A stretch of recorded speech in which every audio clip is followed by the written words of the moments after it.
If you're dealing with trying to change internal thoughts, then you got to go to affirmations and you got to go to imagery, you got to go to visualization. Very difficult skills. Well, we started to look at the externalization. Well, if somebody says something out loud, it's 10 times more powerful than if they think it. And then as we started to study the data, particularly data that was just reinforced by Christine Porath from Georgetown and Harvard, that negativity is a multiple of 4 to 7 times more powerful than positivity.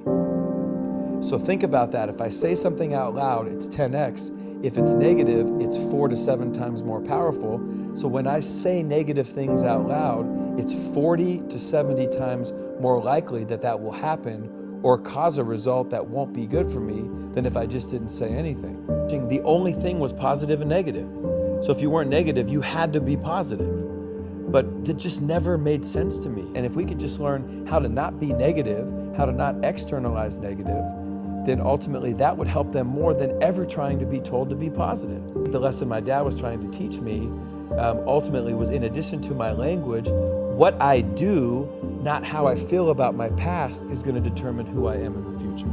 And that's what I think neutral thinking is. And I think neutral thinking isn't just thinking, I think it's behavior, and I think it's language. And so your behavior is what's going to change you. But you also have to start by asking yourself, what do I want and why do I want it? Why don't I have it? You know, what am I willing to do to get it? And I do think in terms of listening to one of your earlier podcasts, I do think there's value in writing things down, but in a really simple way. And so what are the things that are in our control? What we watch when we get home, what we listen to when we're in our car, who we talk to when we get on our cell phone, and what we say out loud always as we speak. And I think that those are the powerful things, and ultimately our behavior is what's going to define our success. When you become helpless, you become hopeless. And when I feel like I can control my behavior, when I feel like I'm in control of, even if I'm going through cancer, even if I'm going through a difficult challenge, even if I'm going through a reorg in a business, you know, if I still feel like, okay, this is not optimal, but there's something I can do, then I'm helpful to myself. And when I'm helpful, I'm hopeful. And when I'm helpless, I'm hopeless. So my dad's belief always was to make hope a habit. And that hope was the most powerful medicine that we all have. And then I think we have to believe that we can influence our future. You know, we've got to believe. I believe that no matter what I'm facing, I can influence my future.